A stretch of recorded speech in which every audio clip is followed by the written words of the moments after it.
Welcome. Big day, big week in the Missouri House. A little late in the process, I would say. We usually are done with this by a while ago, leaving the Senate without much time, but a whole lot of power over the budget process. I will say, just to summarize the budget process and all the work that the committee did and that the staff really did, we've come out with what I think is the best and most bipartisan budget that I've seen in my time here. That said, it is also the most imbalanced budget I've seen in my time here. To put it into perspective, a couple of years ago, we were arguing on the floor over an unprecedented amount of money left on the table, and that was about $300 million. That had never been done before. This year, the House is passing a budget that would leave $1.8 billion, billion with a B, of general revenue unspent, with no plan of how to spend it at all. That's on top of billions more in federal one-time dollars that the House said, we're not sure how to spend. Now, when I say they said we're not sure how to spend, the governor had some proposals. He didn't have enough with the GR, he didn't have enough with ARPA, but he had more than the House came out with. What we're sending over to the Senate is, we don't know. And if you've ever been here and watched the Senate work, they're not going to take that as a cap. They're going to take that as an opportunity to spend that money however they see fit. Now, my hope is we're having a lot of conversations with the Senate, both sides of the aisle. I know the governor's having a lot of conversations with the Senate on both sides of the aisle. And our hope is they can do a lot to improve this budget. And we'll actually come back with a budget that we're all going to be pretty happy with and proud of. It's also possible we got a lot of folks over there that are running for office that are going to start seeing that as a slush fund for them to tap for their campaigns. I'm worried about that. Things that don't get vetted the way that things that go through the department, a department that frankly I'm frequently the most vocal skeptic of, would at least go through an RFP process of vetting, of comparing proposals and figuring out where best to spend the money within the guidelines we give them. I'm worried that us leaving it in the hands of the Senate might leave that with much more room for abuse. But that said, I am really proud, all in all, of the work that our team did on the Democratic side of the aisle in really passing some great stuff. Whether that's things that had our names on it, which over $100 million worth of items were actually from amendments that we filed, or things that we just worked on with Republicans to make sure that they got put into the budget. There's some great stuff in there, whether it's getting lead out of the drinking water in our schools, whether it's supporting the rural broadband, whether it's smaller projects like investing in community groups all over our districts that are doing great work to build community and reduce crime, whether it's increase in the higher ed core. It's not enough, as you heard me say earlier, but it's a step in the right direction. What I'll say all in all is what we're seeing here is a small step with unprecedented dollars, thanks largely to the federal government, in taking a small step to undo decades of underinvestment by Republicans in our state. Whether that's higher ed or K-12 or infrastructure or our IT systems that are 20, 30, 40 years out of date, we're finally putting money into that. Now, we ended up talking a lot about the federal government and Joe Biden in here with a pretty nasty finish to the floor debate after we passed a budget that is largely thanks to Joe Biden. And it ended with someone saying, I think, one of the most inappropriate things I've heard on the House floor about a sitting president. But what I want to say is, thank you, Joe Biden. And I think we as a state should say, thank you, Joe Biden. In this budget, we've got a brand new arena for the state in rural Missouri that we're looking to invest in with Biden bucks. We've got rural broadband that we for years and years have talked about in this place, how important it is to us, and yet have consistently refused to put any dollars where our mouths are. Well, now we've got $300 million coming in from Joe Biden to pay for that need in rural Missouri. We've got lead, as I said, going to be taken out of all of our schools' drinking water, finally, and out of our pipes across the state in our infrastructure. Thank you, Joe Biden. I could go on and on and on, but the fact is, the relief dollars that came into our state and kept our economy as strong as it did, and help the strong people and businesses of Missouri weather that storm and come out stronger than we've ever been before. That's what's brought our general revenue so far up.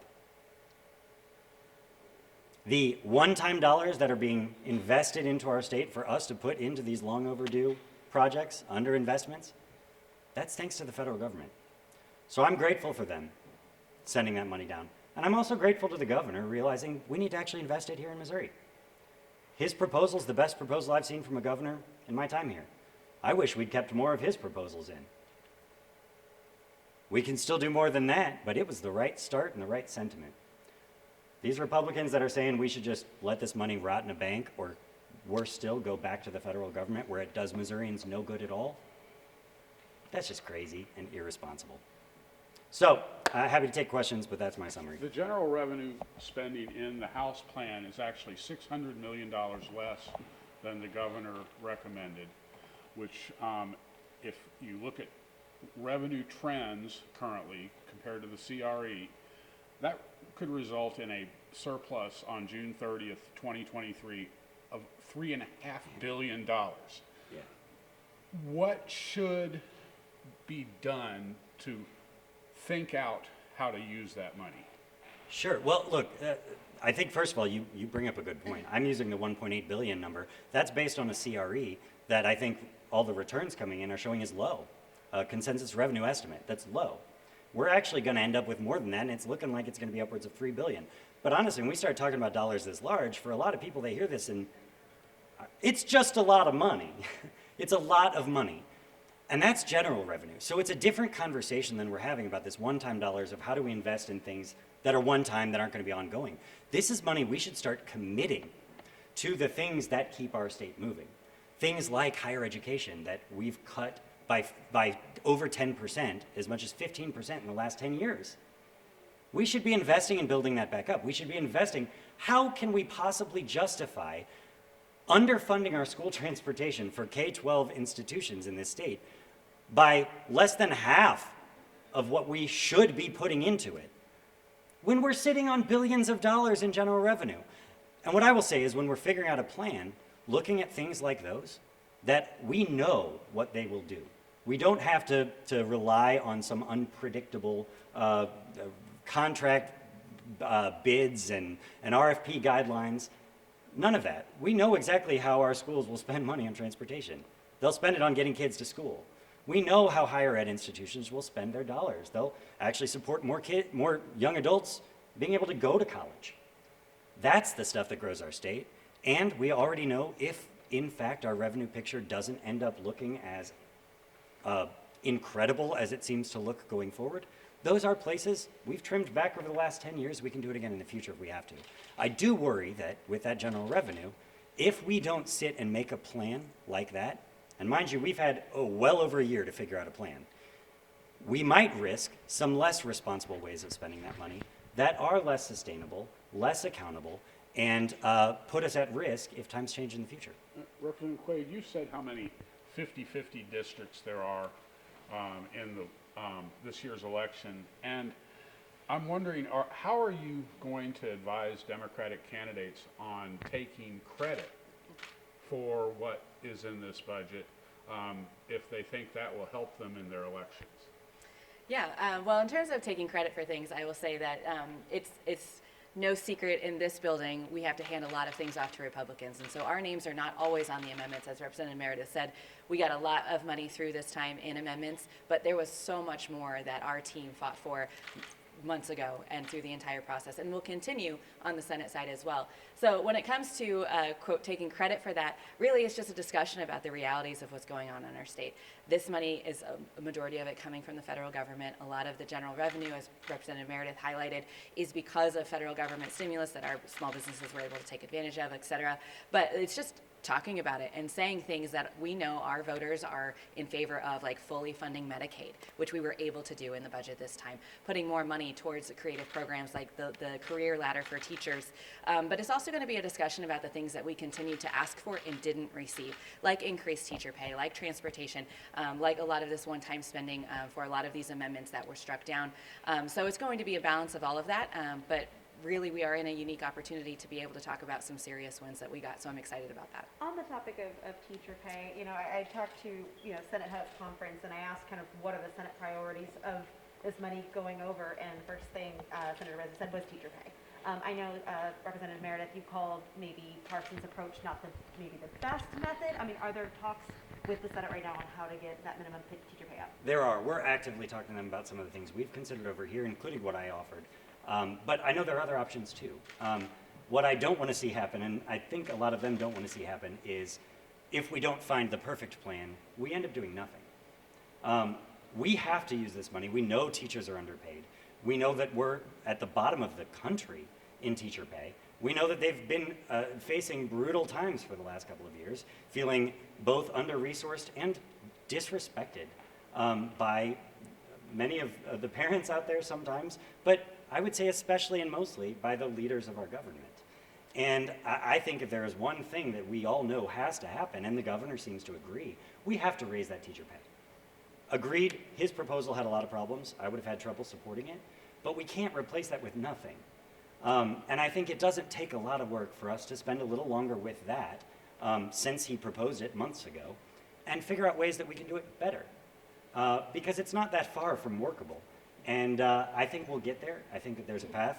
I think that if there's one big shame in this budget compared to the governor's, it's that the governor came out and loudly said, we're going to pay teachers more. We're not going to be a state that lets teachers make less than $38,000 a year. And the Republicans in the House said, yeah, we're okay with it. I'm not okay with it. I don't think that the people of our state are okay with it. And I hope the Senate isn't okay with it.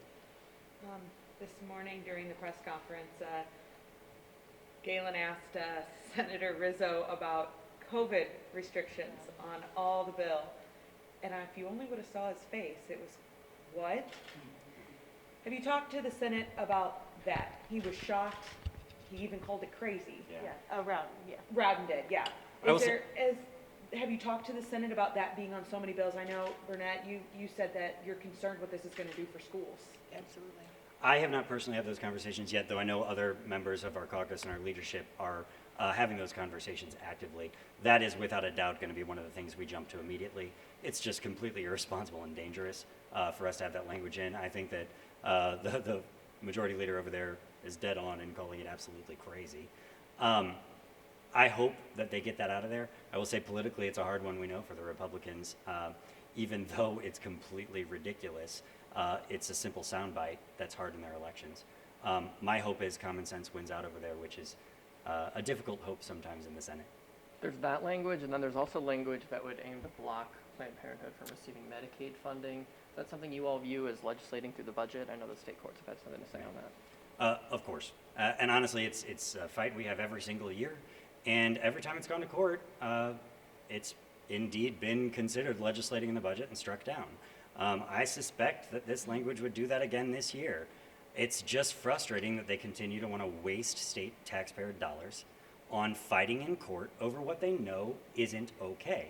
Not to mention, even if it were legal, it's terrible policy and puts us in violation of federal guidelines that say we can't direct how a patient spends their dollars to receive eligible care, that they get to choose the provider of their choosing. We also know that there's a shortage of providers in a lot of our state that do a lot of these really essential preventative services. You start cutting down who people can go to, all we're doing is leaving it so that people of Missouri have fewer options, less preventative care, and worse health outcomes. So this is the end of, there's basically after this week, 5 weeks left. Senate said they're not even probably going to get to the budget until 2 weeks from now, even in committee. We're getting really close to the end of session with passing a budget. I guess kind of my thoughts on what are your thoughts on, possibility of a special session and what that means for the budget? Well, for one, I will say I hope we have a special session on the budget, just not on the operating budget. I hope we get back to work pretty quickly on how we spend all of our one-time dollars that if they continue to go unspent in here. We haven't even had a proper conversation on the infrastructure dollars that are coming in. We probably need to have a proper special session to figure that out. We're running out of time here. I will say I'm frustrated because we've had a lot of time. We are the last state in the country to spend our ARPA dollars. I do not want to see that delayed to a special session. We're already the last state. Let's not make it worse. Those dollars also have timelines on them. We risk losing them the longer we take. We need to get this done, and I hope the Senate can do that. And I'm sorry that the Republicans in the House took so long getting it done.